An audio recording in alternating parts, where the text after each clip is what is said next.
Bonjour à tous et bienvenue dans cette vidéo qui va traiter du HFI. Qu'est-ce que le HFI? C'est une nouvelle fonctionnalité qui est apparue dans la version 4 du firmware du VESC, VESTool 2.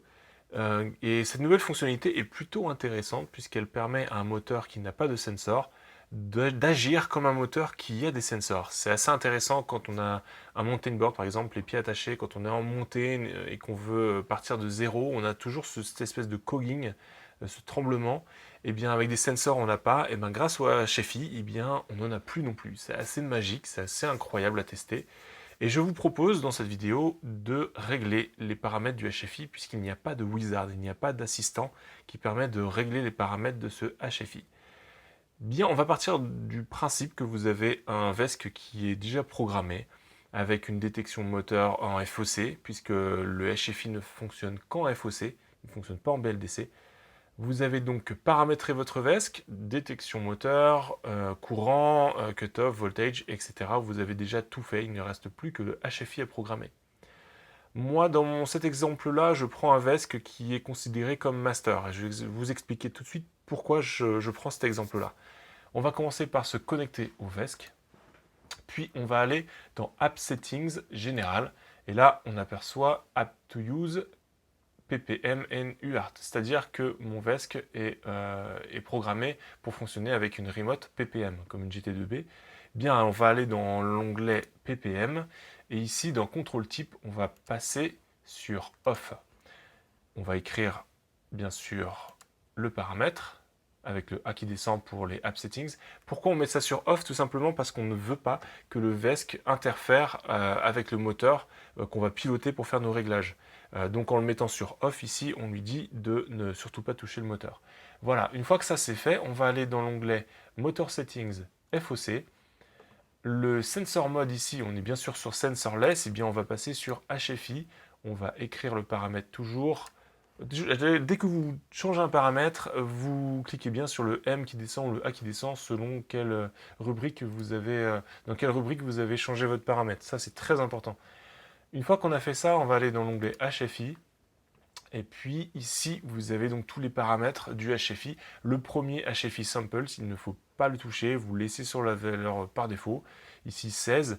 Les trois valeurs qui vont nous intéresser sont HFI Start Voltage, Run Voltage et Max Voltage. Ces trois paramètres, ici, on va les changer. Le reste, on n'y touche pas, tout simplement. Voilà, avant de commencer à trouver les bons paramètres, il faut dire au VESC qu'on va régler le HFI. Alors, allez dans VESC Terminal, ici, cliquez sur le point d'interrogation avec la petite bulle. Voilà. Dans toutes les commandes possibles qu'on peut envoyer, il y a le FOC plot HFI EN. Celle-ci, vous la copiez dans la ligne en bas et vous rajoutez un entrée. HFI plot enabled, ça y est, le VESC a compris qu'on allait régler le HFI. Donc on peut retourner dans FOC, HFI, et ici on va commencer à s'intéresser au premier paramètre qui est Start Voltage. Pour commencer, on va régler les trois paramètres sur 8 volts. Pourquoi? Tout simplement pour faire fonctionner le HFI à une tension donnée qui est de 8 volts. On commence relativement bas et on va aller progressivement en montant pour trouver le bon paramètre.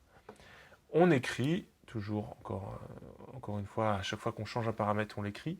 On va ensuite dans Real Time Data. Alors normalement vous êtes sur Current, allez sur Experiment, vous décochez 3, 4, 5, 6 en haut à droite, vous décochez les sinusoïdes et vous cochez les deux points, là voilà, avec les zigzags. Voilà, donc ça a fait apparaître ici Phase Bin 2 et le point bleu et le point rouge. Donc là, on est prêt à faire tourner le moteur. Donc vous pouvez tenir le moteur à la main. Alors, il faut bien sûr que le moteur soit monté. Il ne faut pas qu'il soit démonté sur une table, etc. Il faut qu'il soit maintenu. Donc vous maintenez le rotor à la main. Et puis en bas à gauche de l'écran, vous avez IB3 ampères, hein, qui est le courant de frein. On va activer ce courant de frein en cliquant sur le bouton qui est à droite. Voilà. On entend ce bruit assez strident et on peut faire tourner légèrement le rotor à la main Et on voit que quand je tourne le rotor à la main, il y a cette courbe bleue qui, là si j'arrête de tourner, voilà, ça devient statique. Si je tourne légèrement, on a là cette courbe bleue qui suit en fait la rotation. Et on a ce nuage de points rouges là. Et c'est justement ce nuage, alors je vais arrêter tout de suite là parce que c'est assez, ça casse les oreilles. Cette courbe bleue suit le mouvement du rotor. Et bien on va essayer de faire en sorte que tous les points rouges qu'on voit ici se rassemblent pour former à peu près la même chose que la courbe bleue.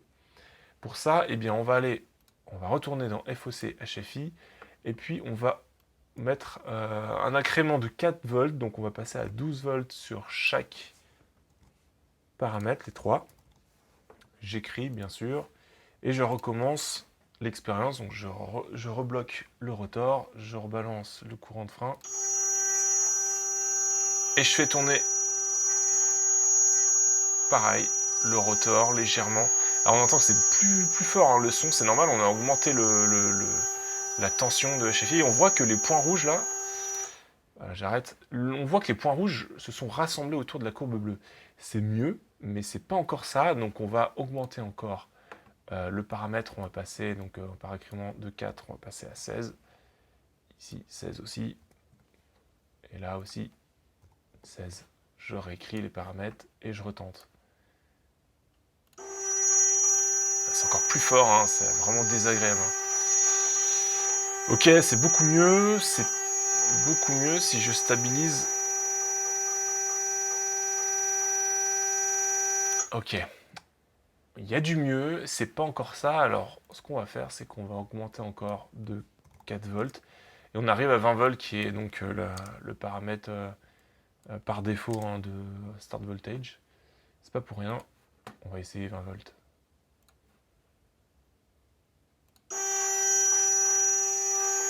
Alors c'est... Voilà, on voit hein, que par rapport à juste avant, les points sont quand même bien plus rassemblés autour de la courbe bleue. Ok, c'est pas mal. On va pas aller au-dessus parce que plus on met une valeur élevée, plus ça génère d'énergie dans le moteur et ça crée ce bruit déjà qui est strident, qui est insupportable. Et puis ça crée aussi des vibrations, etc. C'est pas forcément bon d'aller plus loin. Et là, on a quand même des points rouges qui suivent bien la courbe bleue. Donc, on va considérer ce paramètre-là, le start voltage, comme étant, voilà, on va garder celui-ci. Donc, maintenant, on va s'intéresser au suivant, le run voltage. On va faire à peu près la même chose. C'est-à-dire qu'on va commencer à une valeur basse. Alors ici, on ne va pas commencer à 8, mais on va commencer à 2 volts. On va commencer à 2 volts et on va passer par incrément de 1 volt au lieu de 4. Donc je réécris les valeurs, je retourne en real-time data, et là par contre ça va changer puisqu'on ne va pas s'intéresser à la courbe rouge mais à la courbe bleue. Donc on va décocher le 2 ici pour ne laisser apparaître que le bleu. Et on ne va pas utiliser le courant en bas de frein de 3 ampères, on va utiliser le clavier. Donc, activez le contrôle clavier sur la barre de droite avec le symbole de clavier. Et vous allez utiliser la flèche du haut ou la flèche du bas. Vous choisissez, mais surtout pas gauche et droite. Haut et bas seulement. Donc, je reprends mon moteur à la main. Et je vais faire des phases d'appui sur la flèche du haut ou du bas. Ça fait beaucoup moins de bruit puisque là, le HFI fonctionne à 2 volts au lieu de 20 juste avant. Et on voit que cette courbe bleue, alors surtout, c'est dans la sensation que vous avez en tenant le rotor. On sent ça cogne dans tous les sens, il essaye d'aller dans un sens puis dans un autre à mesure qu'on tourne. C'est un peu chaotique. Donc on va tout de suite monter d'un cran, on va passer à 3 volts ici. Je vous invite vraiment à passer un peu de temps là sur le 2 volts et de tourner avec la main pour bien ressentir ce que fait le moteur en fait. Parce que c'est à mesure où on va augmenter le paramètre, donc là j'écris un nouveau 3 volts, à mesure où on va augmenter le paramètre, on va avoir un feeling différent. Donc là je recommence avec le clavier. Alors déjà par rapport à avant, on voit bien sur la courbe. La courbe, il n'y a pas de sursaut dedans. Ah là il y a un sursaut là, parce qu'on sent que le moteur, quand j'ai un clac dans le moteur, là, il y a un sursaut sur la courbe. Franchement je sens dans le moteur que ça c'est pas linéaire, hein, voilà, ça sursaute là encore. Bref, c'est pas propre, donc c'est pas grave, on va continuer, on va monter à 4 volts cette fois-ci. J'écris le paramètre, je retourne, je recommence. Alors yes, là c'est mieux quand même, hein. C'est plus fluide, ça cogne encore moins, mais ouais, franchement je sens qu'on passe d'un aimant à l'autre, enfin il y a un truc comme ça là, c'est... Il n'y a pas de gros claques, mais c'est pas super fin quoi. Donc bah écoutez, on va passer à 5 volts, on va tenter. 4 volts c'était le paramètre par défaut, on va tester 5. On est là pour essayer. Ok, là franchement c'est super fluide. Ouais, c'est super fluide, c'est mieux qu'à 4 volts, je sens la différence. Et franchement, je pense que j'ai pas besoin d'aller plus haut, c'est quand même...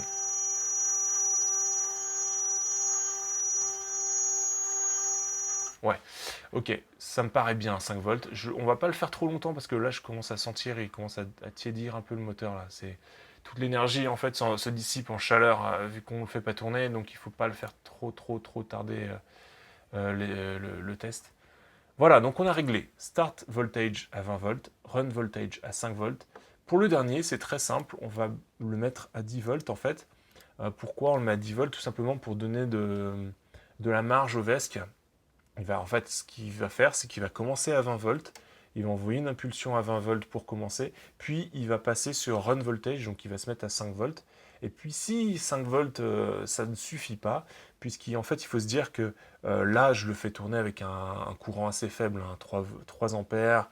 3 ampères, c'est pas grand chose. Quand vous allez envoyer des forts courants en accélérant, il se peut que le courant que vous avez envoyé dans le moteur crée des perturbations à ce HFI qui essaye de mesurer l'inductance du moteur. Donc on lui met un peu de marge, on lui met 10 volts de marge pour que si jamais à 5 volts ça suffit pas, eh ben, il augmente petit à petit pour monter jusqu'à 10 volts maximum pour tester, pour essayer de trouver la position du rotor. Voilà. C'est pas moi qui le mets, hein, c'est Jeffrey. Je vais vous mettre le lien en description de la vidéo originale qui m'a permis de faire ce tuto en français. En fait, concrètement, mon tuto n'est qu'une traduction du tuto en anglais de Jeffrey. Si vous comprenez bien l'anglais, vous pouvez aller voir sa vidéo, il y a plus d'informations encore. Et pour bien comprendre comment régler le HFI, là je vous ai donné toutes les grandes lignes, il donne des explications comment marche le HFI. Si vraiment vous êtes intéressé, vous pouvez aller la voir. Voilà, ici notre moteur il est réglé. Après, il suffit de le tester en vrai. Je vous conseille d'essayer dans une petite pente en fait. C'est là où vous allez voir vraiment la différence.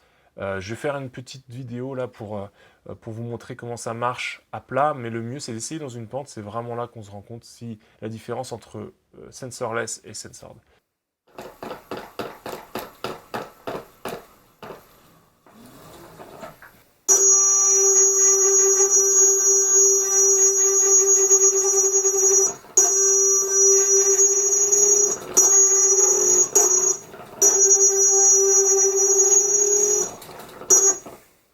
Voilà, j'espère que ça vous a appris comment régler le HFI. N'hésitez pas à mettre vos commentaires si vous avez d'autres questions. Et puis si vous avez d'autres suggestions de vidéos, et ben voilà, ça pourra me donner des idées pour régler d'autres choses ou voir d'autres choses qui se prêtent au sujet du VESC. Voilà, à bientôt. Et puis bon ride quand on sera sorti du confinement.